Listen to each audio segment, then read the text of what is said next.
Hello viewers, আসসালামু আলাইকুম।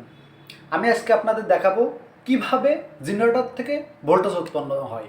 আপনারা জানেন যে জেনারেটরটা ঘোরাতে হবে, তার জন্য আমি একটি মোটর নিয়েছি। এইটা হলো জেনারেটর আমার, এর আউটপুটে ভোল্টেজ উৎপাদন হবে। তার জন্য আমি কি নিয়েছি আপনারা দেখতে থাকুন। একটা ব্যাটারি নিয়েছি এই মোটরটা ঘোরানোর জন্য।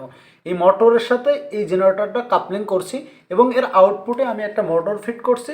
এটা আমাদের আউটপুট প্রদর্শন করবে এবং আমি এই মিটারের মাধ্যমে সেটি আমি দেখাবো কত ভোল্টেজ উৎপাদন হচ্ছে। হ্যাঁ, তাহলে আমাদের এই মোটরটা ঘোরানোর জন্য আমার এই 12 ভোল্টেজ ব্যাটারিটা আমি চালু করলাম। যখন আমি এটা চালু করতেছি আপনারা দেখতে পাচ্ছেন যে আমার এর আউটপুটে মোটরটা ঘুরতেছে। তার মানে আমার এই ব্যাটারি থেকে এই মোটরটা চলতেছে আর মোটরের কাপলিং হয়ে জেনারেটরের আউটপুটে ভোল্টেজ যে ভোল্টেজ দিচ্ছে এই মোটরটা চলতেছে। এখন আমি আপনার ভোল্টেজ মেপে দেখাবো যে কত ভোল্টেজ আমার এই জেনারেটর থেকে আমরা পাচ্ছি। সেজন্য আমরা যে জিনিসটা করলাম, আমাদের এর কানেকশনটা সরিয়ে আমরা এখন আমি এই ব্যাটারি আবার কানেকশন দিলাম।